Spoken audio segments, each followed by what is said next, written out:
Entonces, había pasado tantas dificultades antes del accidente, pero tantas, habían sido de distinto calibre, económica. Cuando te dicen, a ti nunca te han dicho que no, a mí me han dicho muchas veces que no, y todavía al día de hoy me siguen diciendo que no en un montón de cosas. Entonces, cuando estoy en el box de reanimación del Hospital del Trabajador y me dicen, al parecer no puede volver a caminar, digo, y todo esto que he venido haciendo, todos estos 2 años de trabajo, de invertir plata, ¿se va a perder? No, pero en el libro te cuento de dónde venía eso. Y por otro lado vienen, en el fondo comparto mi experiencia en esta búsqueda espiritual que tiene un gatillante muy específico, que es el fallecimiento de mi mejor amigo del colegio, y que me lleva de alguna manera inconscientemente a prepararme, porque 12 años después de su muerte yo tengo el accidente y ya de alguna manera me había preparado, acercado a una serie de creencias espirituales que me permitían enfrentar mejor el camino. ¿Cómo es posible que en el libro lo vaya verbalizando, se va contextualizando lo que sucede ahí? Hay señales. Tienes meses del accidente antes, señales que te dicen va a quedar inválido de las piernas. Sí, ¿Cómo sucede eso? Me lo han preguntado varias veces y yo no sé cómo le ocurre a otro. A mí lo que más me ocurre es escuchar tu propia voz hablada dentro de tu cabeza, como bajándole un poco el perfil, es como una tincada. Pero suena la palabra, va a quedar inválido las piernas. Al principio te da lo mismo, cuántas cosas se dice uno en el camino que no considera. Y luego ocurre 2 meses y medio después, ahí me asusté un poco y manejé muchos meses mirando cómo me tenía que golpear supuestamente. Le contaba ahora a la Jackie, que está acá, que hay algo que no alcancé a escribir en el libro, no sé por qué se me olvidó. Pero 2 semanas antes del accidente ocurre el hecho exactamente igual, la diferencia es que el auto no me alcanza a pegar. 2 viernes antes del viernes del accidente, yo cruzo una calle y un auto pasa con roja, pero pasa un poco más lento. Entonces yo alcanzo a pasar mientras los otros autos quedan detenidos. 2 semanas después me alcanza a pegar. Entonces, de alguna manera es como quizás vaticinar o presagiar algo que te va a pasar en este caso. Y no saber leer la señal, no haber aprendido a interpretarla. Algunos me dicen, y lo pongo yo en el libro, bueno, si sabes leer las señales, ¿por qué no cambia el futuro? Bueno, podría decirte que no sabía leerla muy bien, pero también lo interpreto de otra manera. Puede que tengas que tener un presagio que no necesariamente significa que lo vas a cambiar. Significa de alguna manera que, y déjame usar esta palabra, lo recuerdas. Recuerdas por lo que vas a vivir.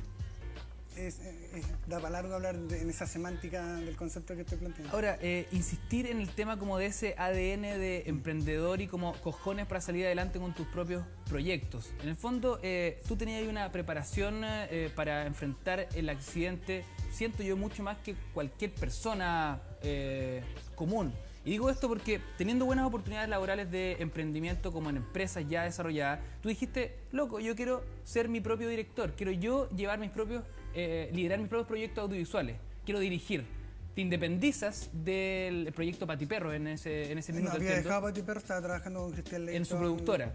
O sea, claro. Te independizas, digamos, de esos jefes para ser tu propio jefe y entras en una espiral de dificultades, pero en algún minuto dices, voy a tener que irme a vivir de nuevo a la casa de mi vieja y nada, arrendáis piezas, te ponía a hacer clases, vendí el auto y compré una moto. ¿Cachai? Hay un tema como de cojones que te va preparando, entiendo, psicológicamente para lo que sucede después. Le quitaría esa característica masculina porque podríamos hablar de cojones y ovarios. Prefiero decirte de ganas, de verdaderamente ganas de concretar los sueños que se tienen. Y yo tenía demasiadas ganas. A mí me gusta tanto lo que hago, me entretiene tanto lo que hago, que es muy difícil renunciar a esto.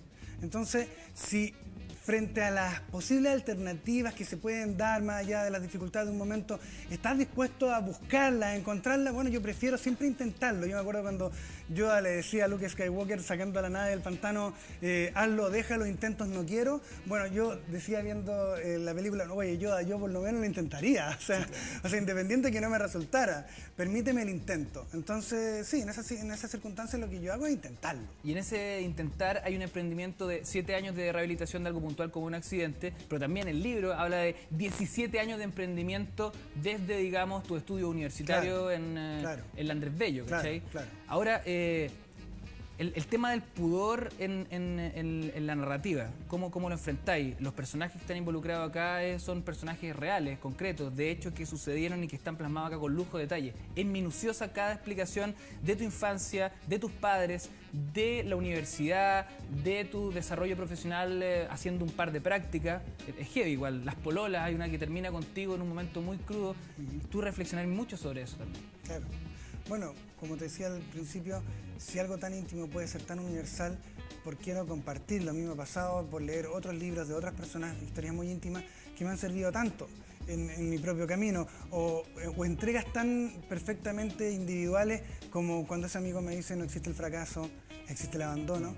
Son aprendizajes que permiten universalizarlos con un montón de visiones que pueden ayudarle a otros a hacer sus propios caminos. Y el hecho de compartirlo acá tiene que ver, por un lado, con vencer el pudor, pero también yo te diría que cuento las cosas que me atrevo a contar. Hay un montón de cosas que no están relatadas y que no las contaría... Con tanto detalle. Claro, con tanto detalle. Hay algunos nombres que están cambiados, pero obviamente la persona existe. Protegiendo la identidad del involucrado. Poquito, claro, sí. Pero algunos nomás. Oye, David, yendo a un apartado estrictamente legal, de procesos judiciales y de compensaciones civiles, me llama la atención y queda muy patente en el libro, y también se supo a través de la prensa en algún instante, con todo el boom que significó mediáticamente Persplegia, que quien te chocó nunca pagó ni monetaria ni carcelariamente. Parece absurdo, y finalmente en Chile siguen pasando ese tipo de cosas, ¿cachai? Está ahí, entiendo, ahora apelando.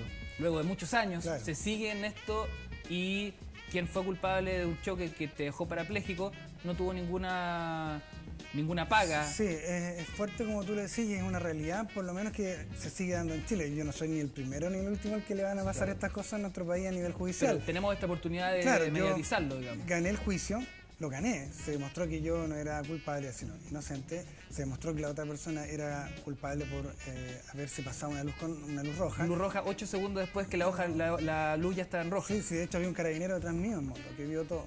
El punto es que al final, claro, él tiene una condena de 541 días de presidio remitido, o sea, nada. Lo condenan a pagarme 100 millones de pesos, pero invoca una cláusula que se llama beneficio pobreza. Al final queda libre y sin pagar nada, siendo que fue culpable. Exacto. Yo soy inocente y tengo que financiar mi discapacidad y vivir con discapacidad en un país que tantas dificultades le pone a las personas que tenemos una. Entonces, yo me atrevo a decir, claro, después del accidente quedé igualito de cómo venía, viviendo, rascándomelas por la mía, ahora es más silla de ruedas. Y tenés que seguir arreglándolas tú solo, porque no hay beneficios del Estado, no hay una pensión de invalidez que emana del Estado. Yo pude, en el fondo, unir los fondos que tenía de la AFP en ese minuto y tengo una pensión de 81.000 pesos. Pero el resto me lo tengo que hacer, yo me gano la vida todos los días. Entonces tengo que crear proyectos, dar charlas en empresas o en universidades, escribir un libro, hacer otra película, así lo hago. Entonces, es loco que esas cosas pasen y que en realidad no sé si a nadie le importan, pero a veces pareciera que importan poco, como para darle la relevancia que necesitan.